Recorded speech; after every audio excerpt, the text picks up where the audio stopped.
This is On the Record. I'm your host, Jerome Sawyer. In the wake of a disaster, the focus is firstly on people. Where are our loved ones? Did they survive? What condition are they in?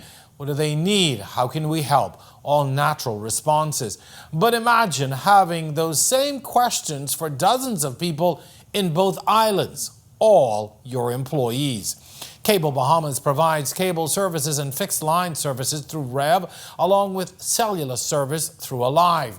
Following the storm, the company was responsible for restoring cable, fixed line internet, and cell phone services in Grand Bahama and Abaco. They had to simultaneously look after the people responsible for those networks.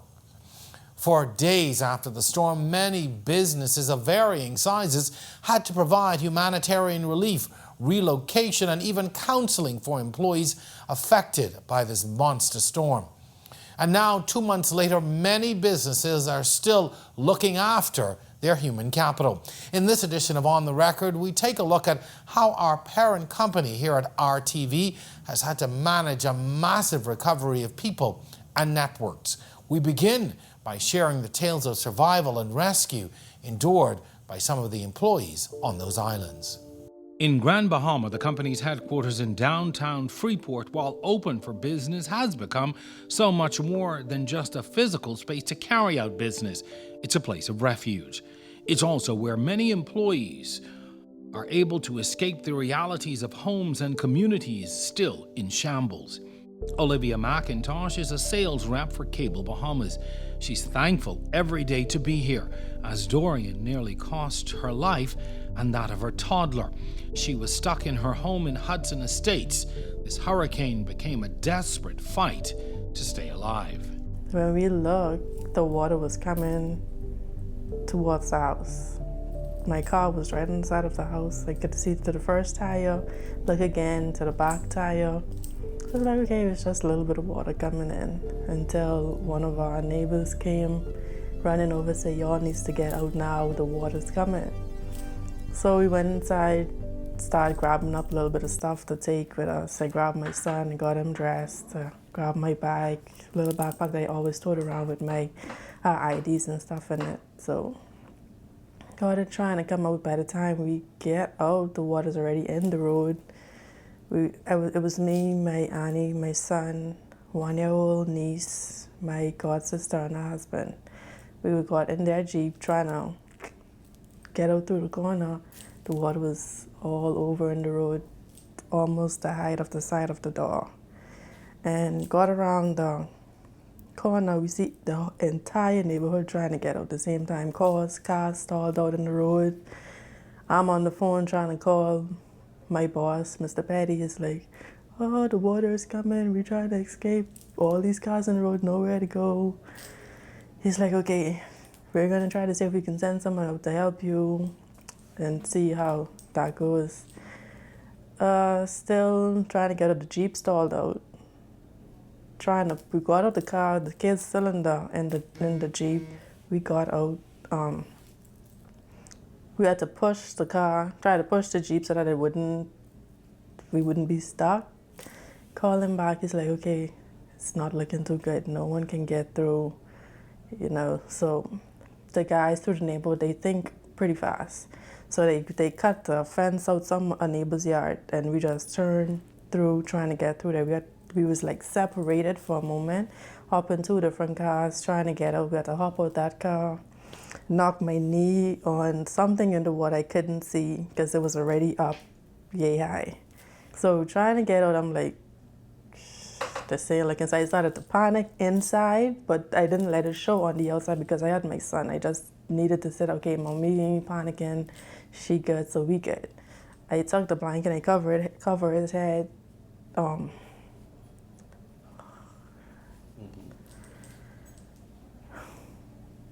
I took the blanket, I covered his head, and this truck was passing, and it was already full with persons in the back of the truck trying to get out. We hopped on. I passed him to a total stranger. They hopped on. I'm trying to hop on. They came out, they lifted me on the truck. Gone this way, water was down to the nose of the truck. I started saying, oh, Jesus. And that's what I said. I couldn't hold it anymore. I just started panicking on the outside. Water to the nose, got out. They turned around trying to go. I know my corner, but in that space of time, I did not know where I was, where we was trying to go, because it was so confusing. It was like so much going on at the same time. You just lose focus. All I know is we got out. We made it to New Life Church. We were in there not pretty long. I was in there mopping out the water, trying to because I see water was coming in, so I was just mopping out the water, trying to keep my mind off of everything. So I just mopping out the water. We went upstairs. I keep hearing, I felt like the building was gonna collapse. Like it just keeps shaking. So I keep telling my my god sister's husband, I say, I don't feel safe here. I say, I could feel like this building about to collapse. Like it just keep shaking. He's like, don't worry about that, man. That's just the wind on the outside. This ain't going nowhere. I said, my spirit don't feel good. And the same feeling what I had there, I had when I was home. I was like, my spirit don't feel good. So I called my uncle. He said, okay, we can't come right now, but when we get a chance, we'll come. When he finally made it, as we were walking down the stairs, you could see the ceiling was about to cave in. I was like, what did I tell you? I said we wasn't going to be safe here. Finally, she was able to get to safety at a family member's house. Donicia Edgecombe is the lead customer support agent in the Grand Bahama office. Still traumatized by the events of 2 months ago, she recalls how she evacuated her home in 8 Mile Rock and into the proverbial line of fire, also in Hudson Estates. Her 8 Mile Rock home would have been the safer choice. When that water started to rise, and it rised so quickly, it was just, everything just happened so fast. We called for help, I guess, because Hudson Estate is one of the biggest, estate areas. We weren't able to be be evacuated at that time until 24 hours later. However, we were actually sitting. We couldn't sleep that night because the water had risen so high. And I'm saying that it's sewage water because you could have actually smelled it. Sewage water for over 24 hours, But thankfully to be alive. A passing dump truck eventually rescued her and 11 others. Vincent Delaveau works for the Affinity sales team with Alive, but his selfless efforts in the hours after the storm passed have made him a hero of sorts. He left the safety and security of his home in Coral Beach to rescue a friend he calls his brother, trapped in the roof of his house with his wife in a subdivision known as Lady Lake. He and a friend borrowed jet skis and rode through the rough seas. Upon entering Lady Lake, I just saw mass destruction. The water was up to the bell course of some of the homes. People were on the roof calling us for help because we were passing on a jet ski. They were screaming at us to come and assist them. We went to my brother's house. When we arrived, there was no house there. The house was completely gone. And we were looking for my brother and his wife, and we saw him hanging in a tree, literally clinging to life. I panicked, and I called his nickname. I said, Blacks. And he responded. So we got the jet ski, we rode up to the tree where he was in, and we got him out of the tree. And at that moment, as soon as we got him out of the tree, we started fighting for our lives as well, because the storm was so strong and the current was so strong that it started to pull the jet ski and 3 of us out to the canal that was across from my brother's house. And we went fighting. When we finally got him up on the jet ski to try to leave, he was so weak, he tumbled over, and we all flipped over on the jet ski about 3 or 4 times. The water was about here to me. I stand at 6'1", and we tried to get him back on the jet ski. he was not himself. He wasn't strong. He was very weak. He was fighting for 48 hours in a tree. And the minute we got him on the jet ski, I asked him, I was like, Black, where's Trey? Where's your wife? And I don't think he realized that she was missing at the time, because his eyes opened up and he was like, she was right here holding on to something, floating onto something.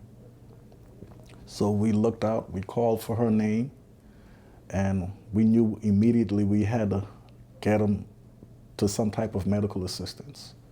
So as we drove out on the jet ski, other people in their houses was calling out to us to assist him.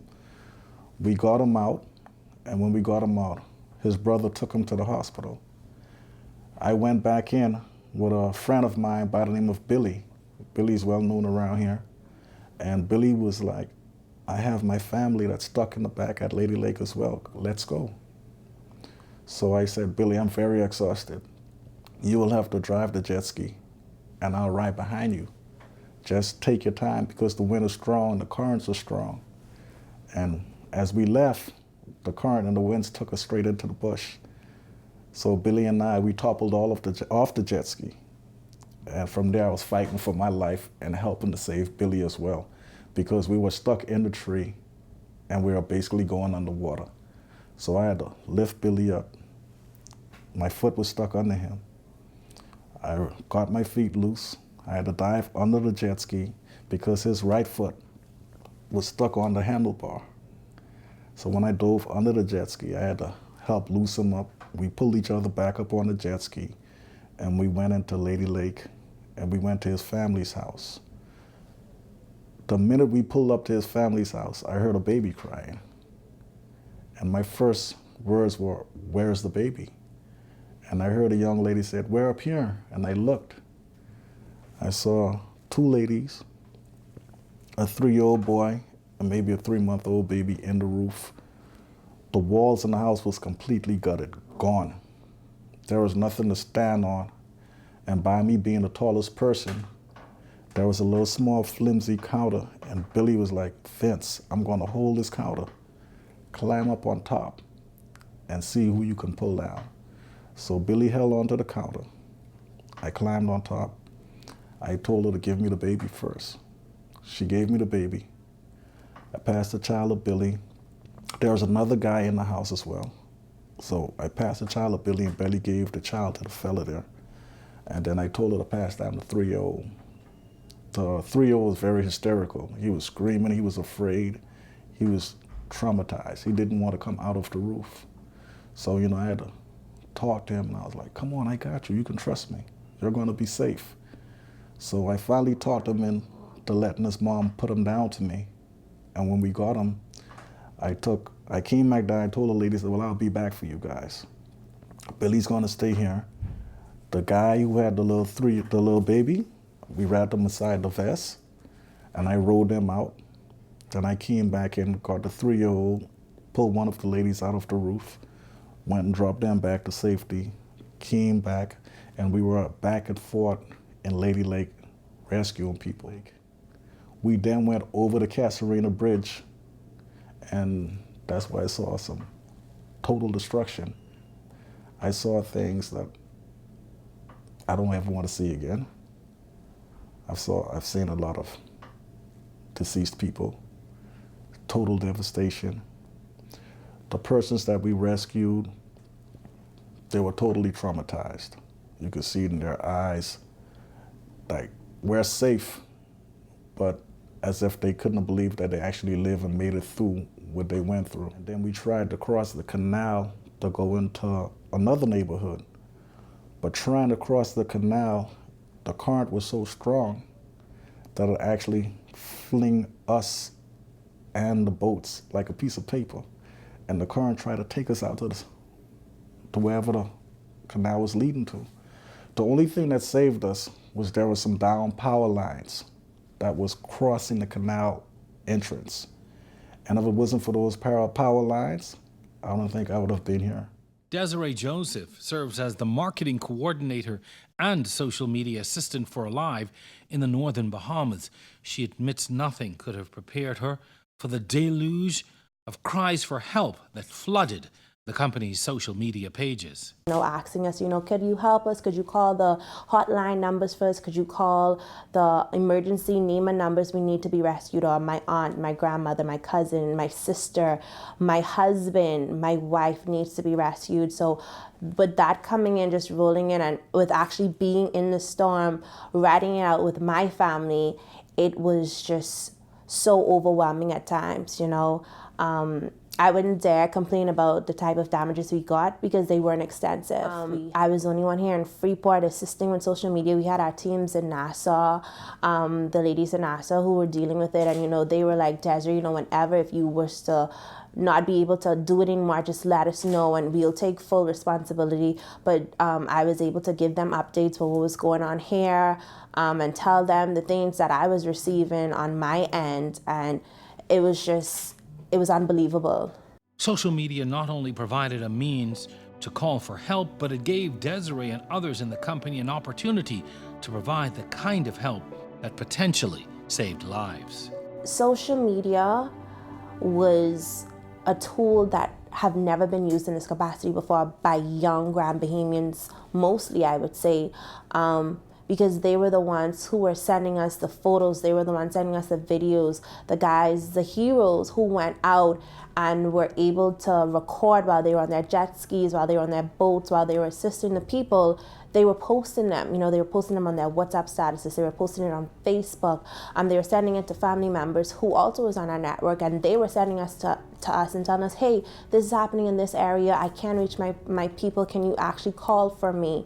The people in the call center, our customer care team, they also experienced that, but over the phone. So people were calling in to our 24-hour line, our 611 number, and they were asking the customer care agents if they could call for them. It pulled my heartstrings, and I had to be brave for people who I've never met, who I've never seen, have never talked to, but it was like their lives were in our hands and we're just on our phones, trying to get help, trying to call for them and trying to get through and just taking as much information, their names, the houses, the addresses, and just trying to get that out to them, and then seeing everyone else around us doing it as well. Like Twitter was ablaze with people just tweeting, hey, if anyone can, this person's at this address, they're in this house, this is that much persons in the roof, or the flood waters is reaching up to their neck. If anyone, any possible person can do it, can you get it done? Were there times that you felt hopeless? Oh, helpless? Definitely, because I some of the numbers weren't working, so I'm assuming they were on the other network, and so that was so disheartening, because it was like, we had ours up and running and we're trying to reach through these numbers, and it's like you can't get through the numbers, and you want to tell people, okay, good news, help is on the way. Instead, you're responding back with, please continue to stand by, please stay safe, please continue to hold on. We're still trying to reach out for you. We're still trying to get some type of help, some type of contact, So yeah, that definitely was a big thing for us. Felicia Bowleg Lightbourne works as a dispatch specialist with REV. She didn't hesitate to evacuate her home in Queens Cove. It's the third time she's had to do so due to a hurricane. Her real heartbreak came the moment she returned home. When I got home, my door actually, I don't know if it was the pressure from the water in the house, it actually burst that open, and I could see the stuff starting to come out of my home and going in there with the mud and my baby stuff, because I have a 2-year-old, knowing that, okay, I don't have nowhere else to really go. But getting through it was the hardest. The first week was the hardest part, because everybody, even though, like I said, I had my house scot flooded, I just kept reminding myself, I'm still so, not to say I still needed to be grateful, because it's so much stuff that when you look around, persons who unfortunately lost families, that was the biggest thing, because replacing those stuff was, that's the easy part of life. Replacing things like material things, stuff of value, which is, sometimes pictures and stuff that you have memory on. That sometimes could bother you, but it's just life. You can never get that back. But it was a pleasure coming back even here After all of that work within a week, I kept going to my house and trying to do what I could do, salvage what I could salvage, you know, just trying to get it together well enough so at least I could gradually move back home. But for me, this was the roughest one. My mother lost her home in Matthew and Andros. She lived in Lausanne. And it was always so confident to speak with her and her saying, babe, I know what it's like. I know what it's like. You're going to get through it. I got through it. In Abaco, employees hunker down in their homes hoping for the best. Many, like technician Trevor Sweeting, couldn't have imagined what was coming. He'd only moved there with his family 3 weeks prior to Dorian. As we didn't evacuate, I was hoping that we would have been able to weather it out. It would have been just a regular storm that came by and we could resume business as usual. But it turned out to be, like I say, I'll never forget. Well, listen, I was waiting on Cable Bahamas, some of my fellow co-workers to come and rescue us. So what had happened was I told the wife, hold tight, they should be. She said, boy, T, you have a lot of faith in them. I said, yeah. I said, babe, boy, listen, trust me. You know, that's the kind of guys we got. And surely enough, the guys came, and we were evacuated in head-end office on Don Mackey Road. And we stayed there for a few hours into the next morning. Eventually, they were evacuated to Nassau. Akatunde Johnson works in the company's IT department. He was preparing for a typical hurricane, in his words, but quickly realized they were in real trouble. Within the first 15 minutes of the storm, me and my son, we had to leave my premises. We made it to my cousin's home. We were there for another, I would say, 10 minutes, and we had to then evacuate from there. The roof, everything, walls fall down, and for the remainder of the first half of the storm, we just decided to stay in the cable truck that we were able to get there in. So we rode the storm out in there, I would say about roughly 45 minutes until the eye passed. And after the eye, we went down to my other cousin's home. He didn't have any damages there, which was, you know, he was very lucky because upon walking around during the eye of the storm, you could see about 95% of the area that we were in were damaged, totally damaged. And after that, the second half of the storm came by. It wasn't as fierce as the first, I must say. Most people said the back end was stronger. I didn't think it was. I think that one just brought more of the water into the Marsh Harbor area and other Dunderstown areas that flooded. And we were safe there. Once the storm passed, then what happened to you? Well, once the storm passed, immediately I reported back to work, made my way to the head end, caught up with the other technicians that were there. Glad to know they were safe. Head end was intact.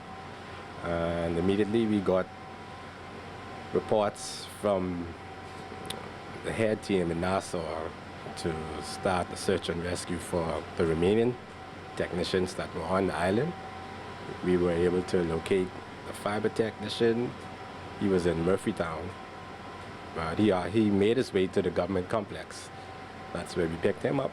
And I think a day later, that's when we went into the Leisurely, that's before Treasure Key, where we picked up Mr. Trevor and his wife and brought them back to the head end safely. In neighboring Green Turtle Key, Leanne Russell, the corporate sales manager with Alive and Rev, was also caught by surprise. It was a very harrowing experience. I don't think any of us were quite prepared for exactly what the outcome would be. I tell everyone that asks me, you know, would you have ever imagined it would have been like this? If someone would have shown me photos of Marsh Harbor or Green Turtle or Hopetown even a day before the storm, I would have been like, that's not even possible. You know, we're an island that has been through Floyd, been through Jean, been through Francis, and we came out on the other end and bounced back relatively quickly. And then you come out of this and you have to really push yourself to be optimistic and positive, because it is Like, it's going to be such a long road to recovery. Dominic Petty is the director for the Northern Bahamas. The welfare of these employees seemingly rests in his hands. Stationed in Grand Bahama, he made the decision to relocate to the corporate headquarters once conditions got bad. Initially, at the initial state of the storm, it was just about 5 persons or so within the office. That figure kind of blown to about close to 50. So there were a lot of persons that did not intend to actually stay in that building, but had to actually go to the building as a result of the fastness of the storm. Had the road not been flooded with water, practically the ocean was in the road, it would have been a lot more persons in the building. But as we monitor it, it was a very harrowing experience. There were a lot of persons that were calling, asking for assistance. We had created a WhatsApp group before the storm. And so we were here, a lot of our colleagues, very distressed, speaking about how they had to evacuate their homes and go to various locations. They were very confident to others. There were one of my colleagues that actually called me while she was actually trying to evacuate a home. And as she tried to move the ocean, she was met with the ocean and her car stalled out. The water was rising. She had a son. She called me. And it was a very helpless experience, knowing that someone is calling you for help and that you have no way to actually help them. So it was a very concerning and worrying. You would call the police, the defense force, the rescue persons, and nobody could have moved because of the situation. Thankfully, a truck was passing at the time, and they were able to rescue my colleague. And so that is just one example of what happened during the storm. There were many persons that had to evacuate their homes. Even persons in Abaco, while we were in Freeport, were calling, and so you heard from them. Their roof were blown off, and hearing these stories, you had to try to stay calm as to pass on that same feeling of calmness, because everyone knows that if you are not calm and you are panicking during a natural disaster, you tend to make some bad decisions. And so as best as possible, we try to comfort persons and try to be that support for the individuals. Initially, that was a bit of a challenge because we didn't hear from, I think it was like about 5 persons immediately after the storm, particularly persons in Abaco. That's because of the communication issues. And so that caused a bit of concern, and there were things that were posted in social media as well, that this person was missing and that person was missing. Have you heard from them? And there were a lot of things that were going on, but that was kind of our major focus. Eventually, after about 2 days or 3, we confirmed everyone. We're able to give an account for all 57 of the persons on the 2 islands. And coming up, it was heart-wrenching because we could not make immediate contact in Abaco. So the company, to me, expectation was met.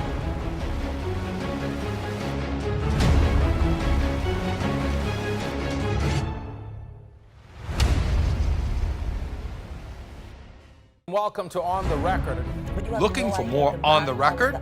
If you miss our Thursday showing at 8 p.m., join us for the re-airing on Friday mornings at 10, and then again each Sunday night at 8:30. Or go to our YouTube channel and catch up on all of our past episodes. And then like our Facebook and Instagram pages for a preview of upcoming shows and get a chance to ask your questions. Just look for On the Record.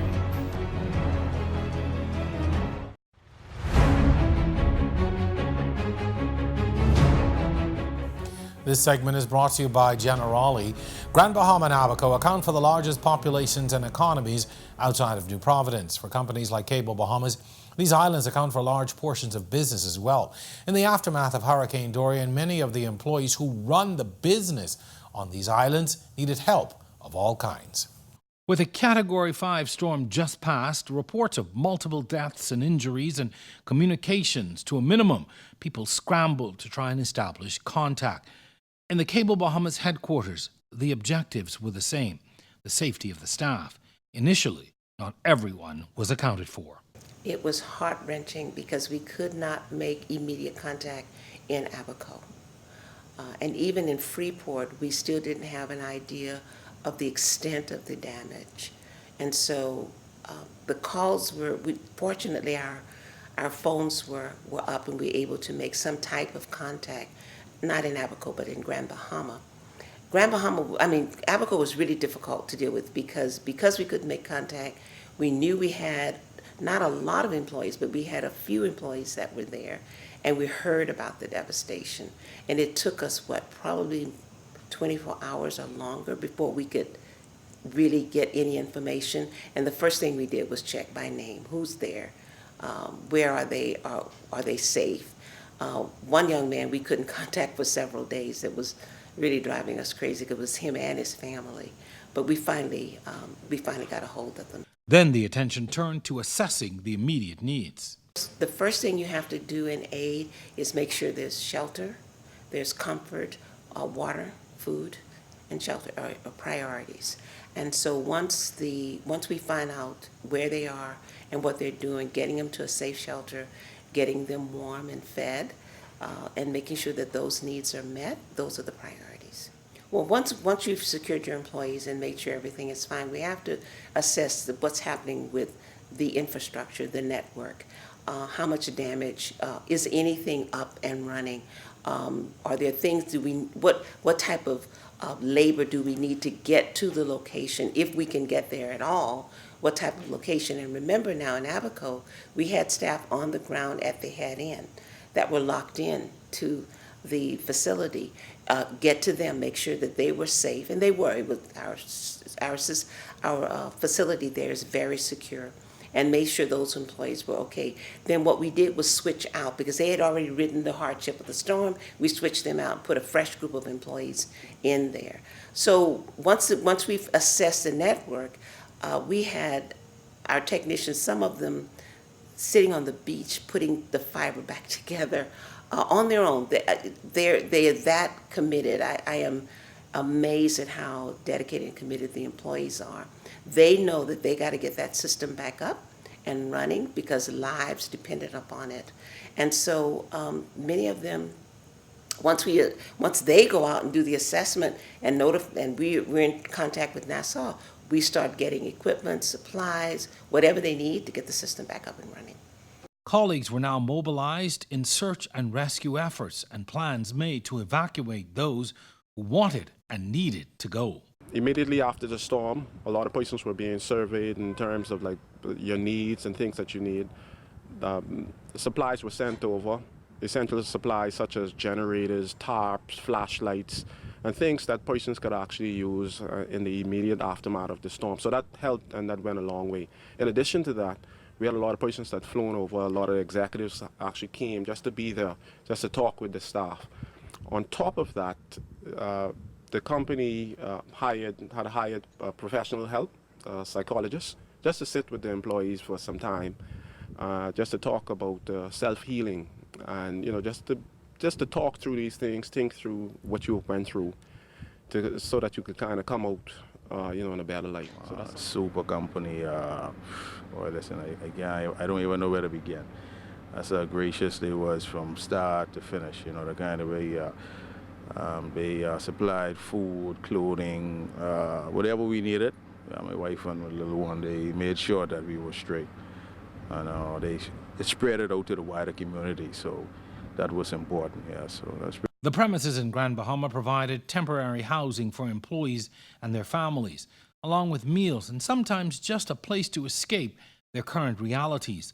All this as work got underway to restore the cable and cellular networks. We had people in the offices. We had blow-up beds on the floors. We had water. We had food. We had stuff here in case an emergency. And people brought their families here in the storm. People was like, "Can I go to the live? Can I?" Because they know we were here and we were open. So we did have some employees that had their entire families here with them, and they rode up the storm in headquarters. It was amazing. Even at the days following, when we came back to work, and we still had to walk over the blow-up beds because people were affected in a way where they just couldn't get to their homes as yet, or their homes were compromised. The fact that it's better to stay here and then to go there until you kind of find out your next step.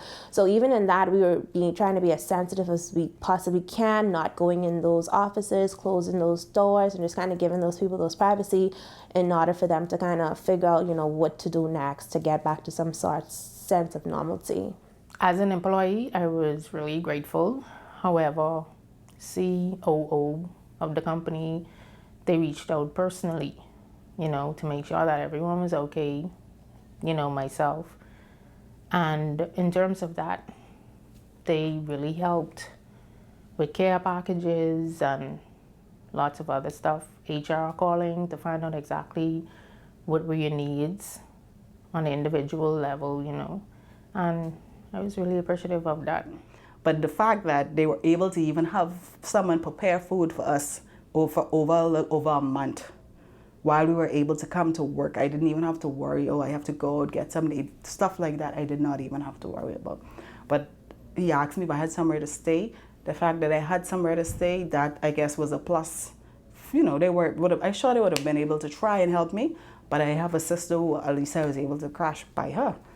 So the company, to me, the expectation was met. In the aftermath of the storm, our HR department contacted each and every individual that worked for us. They contacted us. They reached out to us to make sure that we were okay. If we needed any supplies, if we needed any shelter, if we needed any place to stay, they gave us care packages. They provided a psychiatrist for those that needed to see a psychiatrist. They offered days off if you needed time off. So they were our backbone, basically. Whether having had to fight for survival, rescue people in need, or simply having gone through the ordeal, counseling was now offered to all employees. It was by far one of the best decisions made. And so in these sessions, our employees were encouraged to talk about it. So some of them did become emotional. On the other hand, it was also releasing. And so we did exercises in breathing, we did exercising in managing their thoughts, we did exercises for refreshing themselves and how they can rest from the day-to-day anxiety and frustration of the situation and cope better. And for those who chose to stay, the focus was just as important. My bosses have been very understanding of that. We have all been given time to get our personal situations in order, and also we've been given assistance from Nassau. We've been given assistance from the southern teams. We've been given assistance where they can out of Freeport and Grand Bahama, because they're also in a similar situation.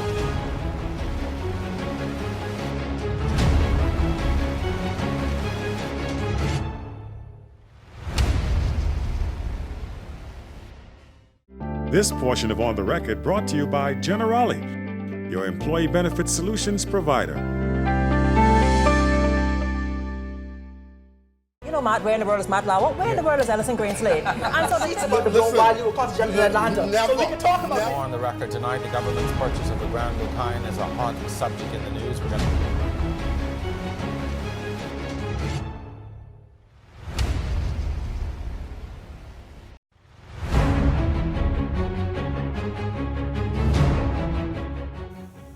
And welcome back. In the days and weeks following the storm, Cable Bahamas employees worked tirelessly to get the cellular network as well as cable and internet restored. It was critical to the survival of storm survivors and to begin the all-important restoration process. Cellular communications were the priority. While some services remained during the storm, the majority of Abaco was out and a sizable amount of Grand Bahama. Within hours, the assessments were underway. We have to know the scope, the full scope of it, whether or not we'll need additional help, additional material, if we need trucks and things of that nature. So we had to do a quick assessment, a high-level assessment in the midst of trying to maneuver with persons dealing with their personal property and things of that nature. Because the storm was very devastating from the wind standpoint as well as the flooding. A lot of things happened that was not expected, that you did not prepare for. So But we still had, in the middle of all of that, we still had to try to get a high-level assessment, which we had done on the 4th, which was when the all clear was given September 4th. We did a high-level assessment. Initially, the assessment, it wasn't that much polls down, so we said it was surprising, but as we did more detailed assessment, we saw how devastating it was to the infrastructure and the time that it will actually take to get the network up. We were able to kind of get a feel on how it would be. And once you were able to start restoring service, how important was that? I mean, people were able to now communicate with family members, etc. What was that like, and how did the employees actually help to make that happen? Well, we understand the importance of communication. We understand the importance of REV in the community and what we mean to the persons. And so our whole focus initially was basically to get the cellular towers up. Secondly, the commercial customers. We wanted to get persons operating their business just to try to find some sense of normalcy, particularly from the business community, as well as the REV-ON, that's the internet service, and the REV-Voice, where persons will be able to communicate.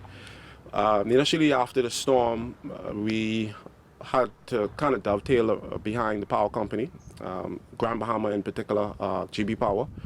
And once they also had their challenges as well too, with their colleagues being affected, their personal property. So that kind of slowed things down a bit initially. But once they got up and running, we were able to be in sync with them, communicate with them. And it was very encouraging, especially initially with us getting so much subs up on a weekly basis. So initially, it was about 1,000 subs we were able to get up every single week. And so that was very encouraging to see the numbers. Particularly when we think about what happened in the last storm in 2016, Hurricane Matthew, and the length of time that it actually took for us to be fully restored. We were coming, the pace at which we were going was a lot quicker in terms of restoring our customers. And I guess that has to do a lot with what we have learned in the past. And even those who suffered losses were on the ground working to restore cellular, phone, cable, and internet in record time. We had a fiber break between the southern area and the central area in Marsh Harbor that caused the loss of service. I think the service was only down for about, in total, about 13 hours before we were able to get fiber down to the crew in South Harbor Coast so they can repair it. And communications were back up through most of the island once that was done. And how important was that in those first few hours and days to restore communication? Very important. Basically, folks were displaced all over. It was very vital information to be able to communicate with parents, family, friends back home. A lot of folks were worried. A lot of folks were able to reach their families, friends, let them know they were okay. Even though the reports there were a lot of missing persons, it was great comfort for a lot of folks to be able to get messages back home to let everyone know that they were okay. And persons were able to call loved ones and to send help messages through our network because we were up 100% of the time. The fact that you're working for a provider that was able to assist just by doing what we do, staying up. A lot of our loved ones didn't hear from us a few days before the storm. So it was crucial that they had some sort of communication and to know that we were okay, safe. Because we had some information when we got up on the main street that boy already had a whole lot of persons listed as missing, so it was good that alive and everybody came right back up quick and fast. Yeah, so that was real good. What is it like for you day to day on the island as an employee? You see what so much still needs to be done, but you're still here working. And what is it like for you day to day, Anna? Well, it's just a matter of every day, you get up, you thank the Father, and you just try to get out and see how much you could help and restore, as much person's lives back to normal as possible. Yeah, so it's a challenge, but you just gotta keep kicking at it. I gotta ask you, you say it's a challenge. You're still without electricity, without water, a lot of necessities you're still without, but yet you still have to come to work. What's that like for you?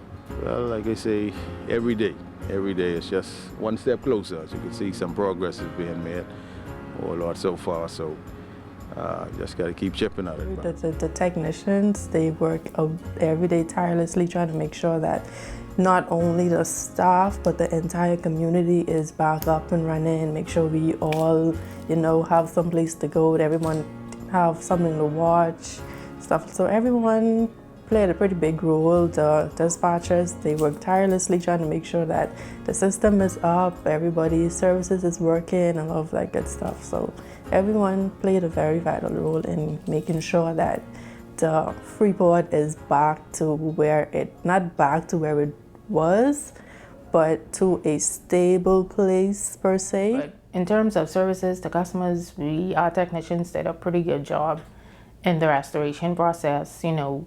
Areas came up like a week later, customers were able to watch cable TV, maybe not the internet portion of it, but the cable portion of it. So I think Cable Bahamas did a tremendous job to compare with other utility companies.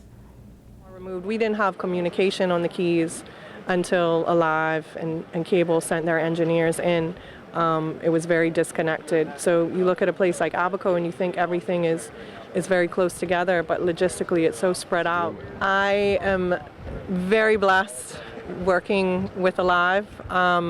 I actually became a Cable Bahamas employee as of September 1st, which is the day that the storm hit.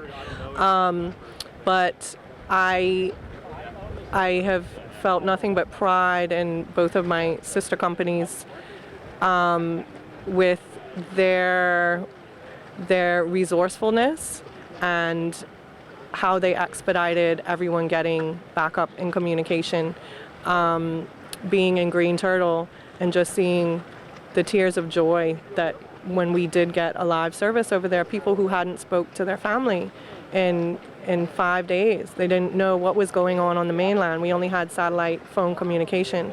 So when Alive came back up, even BTC users, they have sworn up and down that Alive has gone above and beyond to make sure that we were in communication and know the status of our family and let them know what was going on in Green Turtle. So it's an innate sense of pride that I can't even explain, having been affiliated and also being able to assist people because of my position with Alive. We need to continue to keep our customers happy so we will be able to grow, and that's the main thing. We want to be able to maximize, be the leader in this market, simply because the better we do, the better the company do. I'm a part of the company, the better for me. I'm able to have opportunities, and they always provide opportunities for us.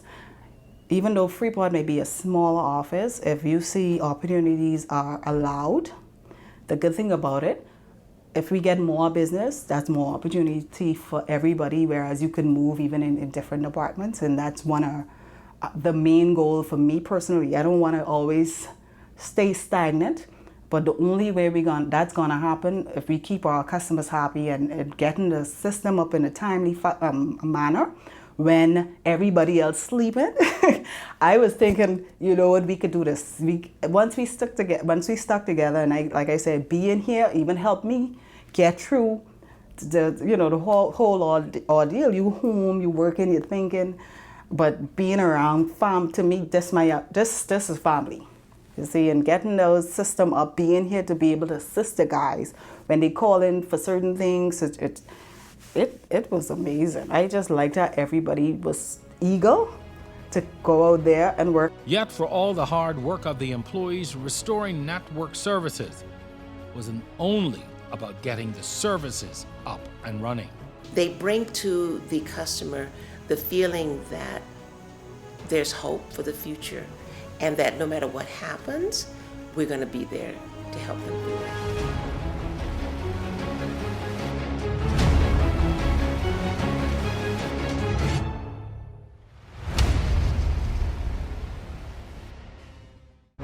welcome to On the Record, and the balanced, true, and open debate you've been looking for.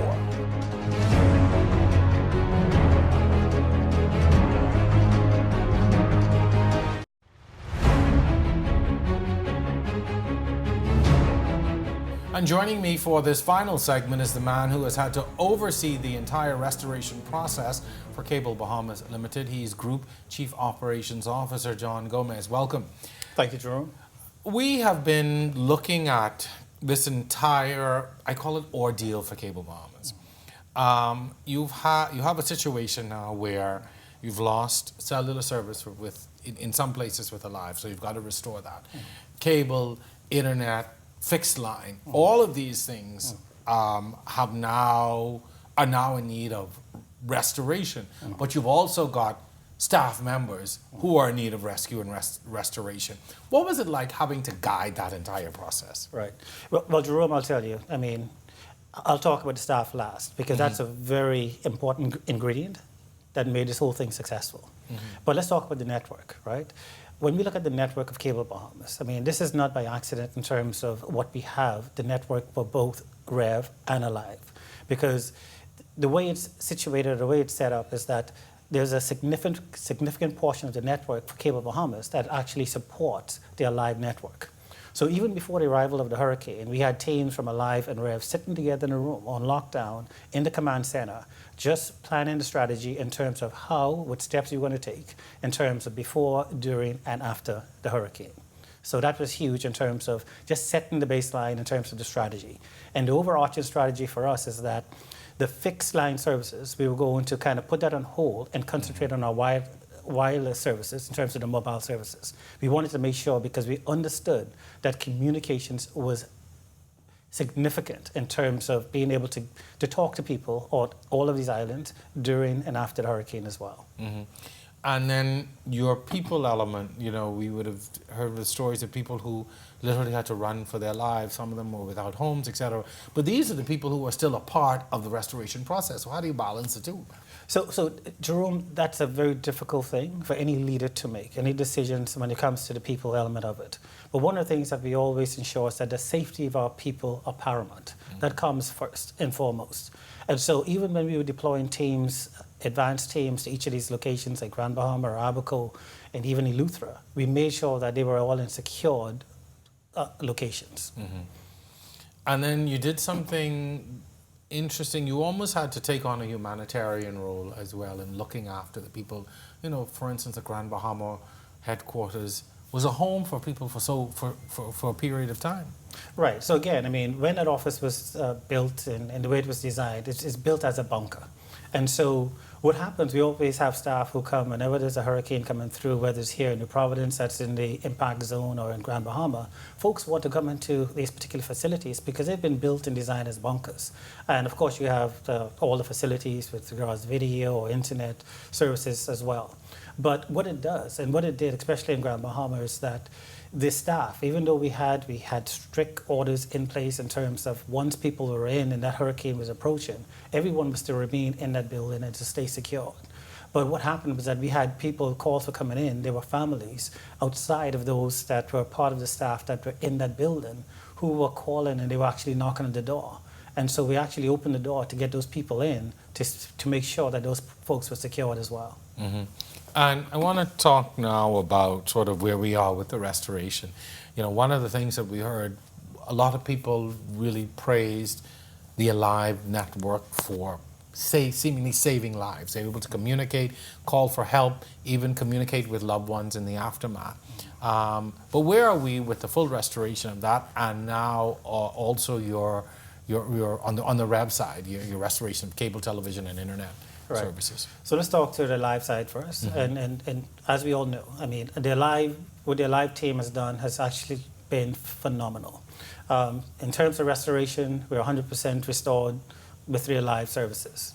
On the Rev side, and again, the team from Rev has just done an extraordinary job. To sit and tell every story in terms of what the staff has done, it's going to take us several shows to do that. And I know you've been talking to some of the team members just to get their input, and which is really, really important, so that their stories can be heard in terms of what they physically went through as well. And even internally, we're going to be addressing that as well. But in terms of a restoration in Grand Bahama, we're at 93% restored at this time. There's one area that we cannot get into just now, and there's a zone that has been deemed unlivable or uninhabitable at this time. And also the power company is not in there, the homes are not fit to inhabit. So we cannot get our services restored, and that's the area that basically we don't have services to just now. In Abaco, every day we're bringing up services in Abaco. In terms of percentage, we're perhaps about maybe 10 or 15% restored. But one of the significant things that was done 2 weeks after the passing of the hurricane is that in Abaco, we were able to provide services to Commonwealth Bank ATM. And as we know, in terms of what was happening or is happening in Abaco, people need access to funds to be able to conduct business. And so that was significant in terms of what the team was able to do and able to restore services to that ATM machine. In fact, we have 2 systems that are currently up today. And I want to sort of bring on why that's so important in a process like that. You may think, oh, an ATM, it's important, but that's really important because it's the only access that people have at this point. That's right. That's right. And then how else can you conduct business? And so you need the funds in order to do so. In terms of the long term now, I want to talk, rebuilding. Talked about the fact, well, there's cellular service in Abaco, but you're talking about the website. Like, in terms of any projections on how long this is all going to take, or is it contingent on where the overall rebuilding is? So, Jerome, what is happening now is that we're looking at several different solutions. When you look at, there's an immediate, short-term, long-term, and the final solution. So, as we know, traditionally, we are very dependent upon the power company in terms of their pole line structure. And so we tend to run our lines on their poles in order to provide services to our customers. And so now we have to, as a result of the time it's going to take to restore Abaco, we have to think a little differently in terms of how do we get our services up. And so we're looking at different solutions that we'll be using from a wireless perspective to get services up to customers who have whether it's a business or a home, and they are in a position to be able to receive our services. Any lessons outright that you learned from this storm? I mean, I think for all of us as Bahamians, we learned some significant lessons, but from a company perspective, are there some things that you can identify that really stood out, that you learned that you're going to apply going forward? I think we'd all be out of our minds to think this is going to be the last weather phenomena that we're going to have. And you always pray that it doesn't happen like this again. But in terms of what are some of the things and some of the takeaways from this? I'll tell you, Jerome, if you haven't learned anything, then something is wrong, right? But I'll tell you, every hurricane that passes through, there is a particular lesson or lessons that we have learned. And one of those lessons, in fact, if we go back to Matthew and some of the previous hurricanes, for example, when it comes to power, we always know that the pole line structure tends to get damaged, is most vulnerable to the hurricanes, the winds that comes through. So it impacts our network. Our aerial network is impacted by that. And so one of the lessons that we learned back then, and we also are going to push that further and deeper into our network, is power in terms of a power solution. And what we've done is something we call a power to the node solution. What happens with that is that we partner with private entities, and also we have a number of our own facilities where we have a private or a standby generator. And so with these generators, we connect our nodes, which provides the internet services, the video services to our customers. And so whether or not the commercial power is on, as long as a customer has a private or a standby generator, we can actually provide them with services. And so when Hurricane Dorian came through, if you look at Grand Bahama, for example, there were 20 nodes that were being powered by private generators at this time. And so even before the power company was able to restore services, we had our network up from a rev perspective. So persons can enjoy video services and also internet services as long as they had a generator at their home. And so that's one of the things that we are going to drive even deeper into our network. And then also when you look at the impact of the water. And so the impact of the water from Hurricane Dorian, it really now increases our awareness in terms of what we have to do to consider in terms of our underground network. in terms of our basis for our generators as well. Do we raise those higher? Do we put more stuff underground or aerial? And it's a balancing act that we have to look at doing. Most definitely. Anything you want to say to your staff, and we're about to wrap up, but anything that you want to speak to, in terms of how committed the staff was? And that's the one thing. I mean, we sat in this building for days and worked through it, and the commitment was there. But from your perspective, when you look at how staff members worked, even in the most adverse conditions. Jerome, when we talk about the staff, when we talk from day one in terms of sending the advanced teams out to each of these locations ahead of the storm, and those were tough decisions to make, they went willingly because they knew and they understood that it was important that our network, that we were in a position to respond quickly and efficiently once the all clear was given. Once the all clear was given, Jerome, we had staff that were on the first flights that was out of leaving New Providence into Grand Bahama, into Abaco, to give additional support to the teams that were there. The teams that were there on the ground, the teams that went in, they all worked shoulder to shoulder. They worked in extreme conditions. No complaints. They were all focused in terms of getting the services up. Whether it's from a communication perspective, from a mobile services perspective, whether it's from a fixed line, from a video or a internet perspective, the teams worked tirelessly.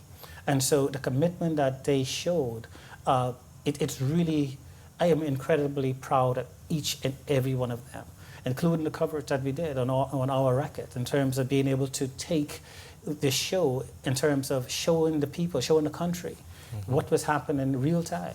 And so things of this type, and I'm not going to call names because there are so many heroes, and every one of those staff members are heroes in terms of what each and every one of them have done.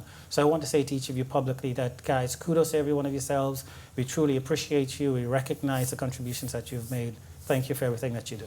John, thank you very much for coming on and giving us that insight. I know sometimes there's so much to talk about in the aftermath of a hurricane.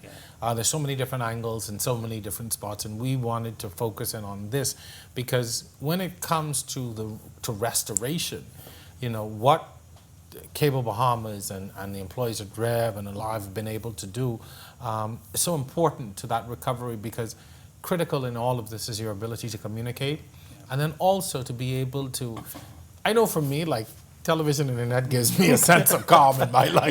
Yes. So as long as I can, as I'm patched into some things, you get a sense of normalcy, and so that's very important. And so, again, I want to echo those sentiments that we really appreciate the work that everybody did. And there are so many different components to the recovery, and all the utility companies have really been pushing. But this is our opportunity to talk a little bit in-house about what happens here. And thank you for the opportunity, to do all of this, and thank you for leading this. I know it could not have been and was not an easy task. Well, it's a team effort, and again, like I said, I appreciate everyone and all the support of everyone to make it happen.